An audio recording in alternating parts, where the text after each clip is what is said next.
Hey guys, what is up, and I welcome each and every one of you to a new League of Legends video. So yesterday's video I talked about the Kha'Zix changes that came out in this patch 6.2. And I thought it'd be pretty cool to talk about Rengar in the next video because, you know, Rengar Kha'Zix being rivals and all that stuff. But luckily for me, there's actually quite a good reason to talk about Rengar because he recently just got nerfed. So essentially I want to talk about his nerfs with you guys. I want to have more or less a discussion. I want to talk about unhealthy champions and is Rengar considered one of them. So after you're done listening to the video, make sure to write down below in the comments what do you think of the Rengar changes and do you think he's an unhealthy type champion? And make sure to hit that thumbs up button if you enjoyed these kind of videos and want more. So let's get right into the meat of things. What makes an unhealthy champion? What is an unhealthy champion? Well, long story short, an unhealthy champion are ones that have a kit which cannot be balanced well enough through straight modification of their numbers. So how much damage they do, maybe how long a certain buff lasts, or things like that.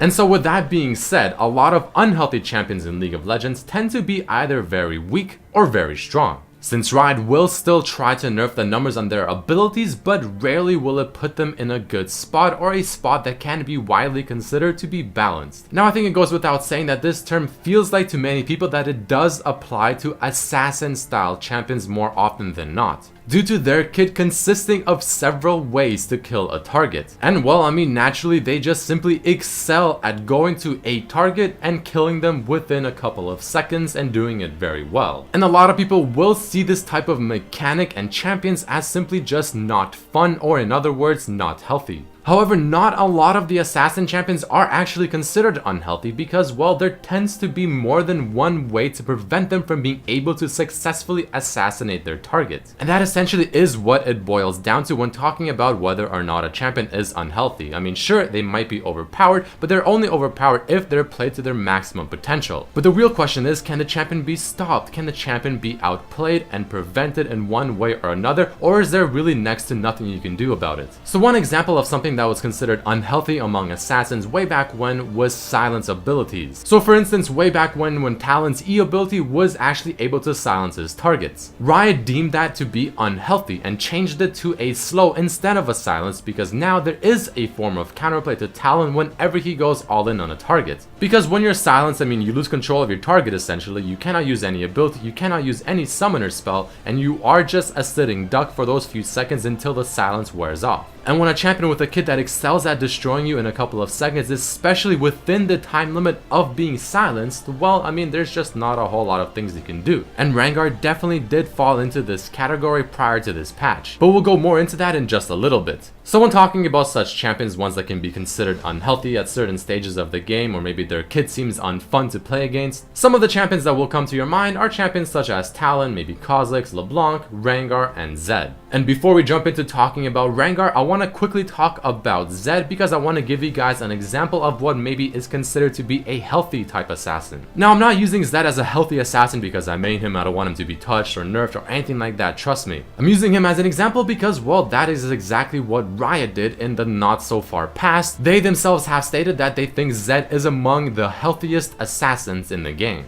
Now, before people start complaining and maybe bringing out their pitchforks now that I said that, I mean, let's quickly talk about it. Now, I know a lot of people hate facing champions like Zed because he has high mobility, he has high damage, a lot of outplay potential, but if you really think about it, sure, he has all of these great positives in his kit that make him seem very strong, but not only do you actually have to use these abilities properly, since for example his Q, his main damaging spell throughout his kit consistently is a skill shot, but the strengths in his kit are easily evened out by the negatives in his kit as well. I mean, he doesn't really offer any CC for his team. His kit does, like I said, rely on landing his Q, which is something that can be outplayed by an enemy. His ultimate, which is his main source of damage when it comes to actually assassinating a target, can easily be countered by maybe an item, several abilities in the game like Lissandra or Kayle ultimate, things like Zillion ultimate, Aatrox passive, or simply CCing him down the second he appears from his ultimate because, well, he does need those few seconds after using his ultimate in order to actually stack up the damage.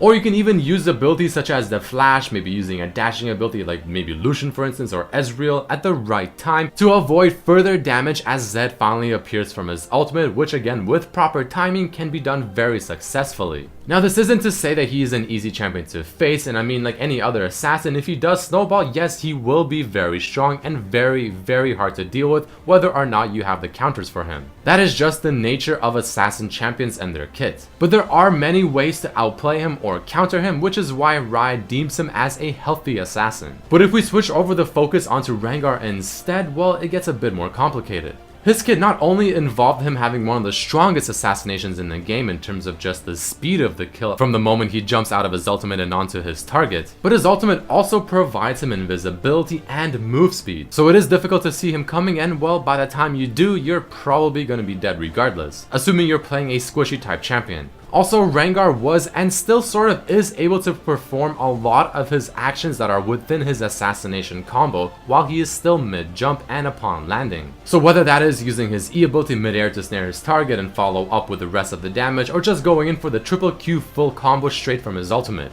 It is all done within a couple of seconds, and it's all done really before the opponent has much time to react to it. For instance, an ADC champion, a champion that Rengars tend to usually go for the kill on, if their flash is down, they really cannot do anything about him jumping on him, since Q assess simply will not help them, and Zhonya's isn't something that they can build or maybe should build. But the question still lies. Was or is Rengar unhealthy? Have the nerfs this patch made him healthier, or at least balanced? It is definitely hard to say, and I don't know for sure, but it does feel like the changes are a step in the right direction. Similar to what Riot did to Talon and his E ability in terms of counterplay and what they're doing to Rengar now, the similarities of the types of nerfs are there. So the reason I bring up Rengar and the term unhealthy is, well, is he unhealthy? Because, well, he's been a hot topic for the past few patches of just how strong he can really be and how little you can do about him getting strong. Is he a champion that can be brought to a balanced spot strictly through the alterations of his numbers in his kit? Such as maybe lowering the damage on his Q, maybe lowering the damage on his E,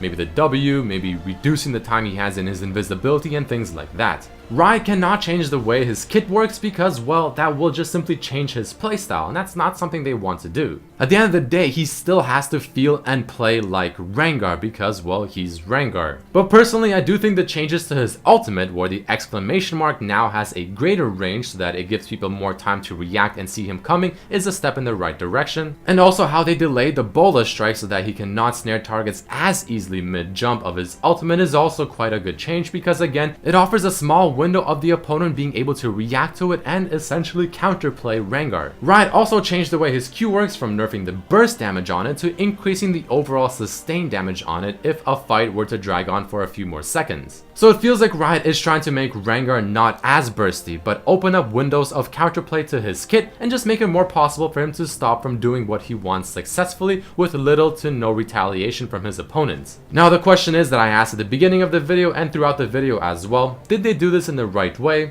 and is Rengar still considered unhealthy? So that's the topic at hand that I want to talk to you guys about in this video. Again, let me know down below what you think about this. I mean, do you think Rengar is unhealthy? Do you think the changes this patch were enough? What do you think? But thank you all so much for watching, especially if you watched the whole video from start to finish. Again, make sure to hit the like button if you enjoyed this, definitely share with your friends, check out the other videos as well, subscribe if you haven't, all that good stuff. And here are my 3 favorite answers to the question from the previous video, which was, what do you think about the Kha'Zix buffs in patch 6.2? Thank you all so much for watching, and I'll see you next time. Peace!